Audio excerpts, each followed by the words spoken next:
Now, I played clips of Kamala Harris's first major speech since the election loss. Here is a mercifully short 8-second reminder. Who saw that video from a couple of weeks ago, the one of the elephants at the San Diego Zoo during the earthquake?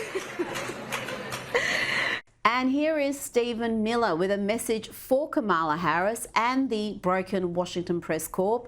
This is a powerful rebuke. The only thing Americans want to hear from Kamala Harris is an apology for joining Joe Biden, and remember she was the border czar, joining Joe Biden in aiding and abetting the invasion of our country. And we're never going to stop talking about this because what they did to this country is unforgivable. It is an eternal stain on the Democrat Party. Every day we read another story. Every day we arrest another alien they let into this country who raped a child, who beat a woman within an inch of her life, who murdered a mom, who murdered a dad, who trafficked drugs into this country, who trafficked fentanyl into this country, who are responsible for dead and slaughtered Americans. And I don't know what's broken in the Washington Press Corps, that none of that moves them emotionally. The only thing that gets them exercised is, do we need to have more trials for terrorist supporters? Do we need to have more trials for gangbangers? Do we need to have more trials for illegal alien invaders? Even though Congress and the Constitution clearly say that you can expel invaders and illegal aliens quickly, efficiently, and properly. Kosha, the Democrats continue to advocate for an MS-13 gangbanger, or Maryland Dad as they prefer to call him. But we will hear very little from them, as Stephen Miller said there, about the victims of criminals who've come into the country illegally. And that is an enormous shortfall in the Democrats' moral compass. It's like, whose side are you on? Look at the way they've advocated for this lone criminal. Multiple Democrats have gone down to El Salvador to meet with him, to advocate on his behalf. But we don't even hear them mention these American victims of some of these really violent criminals who walked across the border unchecked, millions in Biden's 4-year term. It's almost like there's just two different realities that we're living in, or that they're living in, versus the real world. And I don't know how much of it is TDS, Trump derangement syndrome, that anything where there's success, that's success for the American people, they just cannot give credit where credit's due, or how much of it is it doesn't affect them because they all live in very nice gated communities on the coast, so they don't have to live with that reality, so it's out of sight, out of mind for them, or it's just resistance, and now the judicial activism and lawfare is kind of their last line of defense to try and do that and give due process to people who exercise no due process when they came into the country, but they apparently deserve it on their way out, and that's just the hill they're dying on.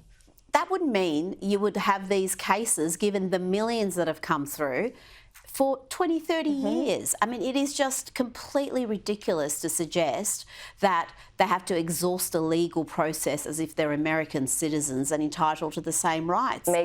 Makes absolutely no sense. And I think their strategy is to run out the clock. Yeah. Because we've only got 3.5 years left of this administration. Who knows what will happen in 2028. And this is going to a head about the judicial branch and the executive branch. And it is possible that you might see a point where the executive branch doesn't comply with an order. And that is going to be the so-called constitutional crisis. Now, Stephen Miller, who you just heard from there, is in line to be elevated to President Trump's next national security advisor. Mike Waltz was ousted from the role last week. This is a move that would be enormously popular with the Trump base, Kosha, as Stephen Miller is very well regarded indeed. He is the OG when it comes to immigration, just very strong legally, very smart lawyer, really seems to believe in this issue. There's all these memes how the Trump administration in his orbit, inner circle, were plotting for 4 years about their return and what they'll do. And he's always at the top of that as somebody who just came up with strategy, exactly which statutes are going to rely on, exactly which EOs are going to do. And he understands that immigration and border security is national security. That is one of the core tenets of it, and so if he is elevated to that position, I think it's going to bring a very interesting flavor. Now, the Met Gala was on earlier today, and naturally there were scenes of violence with anti-Israeli activists attacking pro-Israeli activists. And Kosha, one of the attendees of this $70,000 a head get-together was Kamala Harris. Now, she was wearing an outfit described thusly by Vanity Fair, a bespoke black and cream silk off-white dress featuring colour blocking and a dramatic trailing sleeve, as well as a black scarf that doubled as a diminutive train for the look. It's also been compared to the iconic New York favourite dessert, the black and white cookie. That's a bit harsh. On a more serious note, Kosha, Kamala Harris is positioning herself to run again. The polls show that out of that very shallow talent pool, she is the front runner at the moment. In her defense, she's not an unattractive lady, so I think I probably would have done one more fitting of the dress, but I think the black and white can look quite elegant, so I think, she just maybe missed the mark a little bit, but it wasn't terrible. She is a front runner. I think it's recency bias, just because she was in the limelight for such a long period of time and was elevated to that role. Once things get serious, 18 months or so from now, 2 years from now, and you're going to see the likes of Gavin Newsom or Josh Shapiro or Gretchen Whitmer, other people, Mark Kelly, throw their hats into the ring. I think all of that's going to recalibrate. And nobody can forget that she has never won anything, anytime she's run for any election, other than DA and senator in California, but that's kind of a foregone conclusion if you're a Democrat. Well, yeah, if you've got a D next to your name, an inanimate carbon rod can get elected. Before you go, let's talk a little bit about Prince Harry. He's been busy trying to rewrite history. You accuse members of your family of racism. You don't even... Well, the British press said that. Right. Did Meghan ever mention that they were racist? She said there were troubling comments about There was skin concern color. about his skin colour. Right. Concerns and conversations about how dark his skin might be when he's born. What?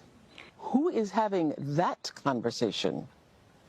There is a conversation. Hold up. There's Stop several right now. There's several conversations. There's a about conversation with you with Harry about how dark your baby is going to be. Yes, Harry and Meghan made that a major theme of their doco or reality series is really what it was.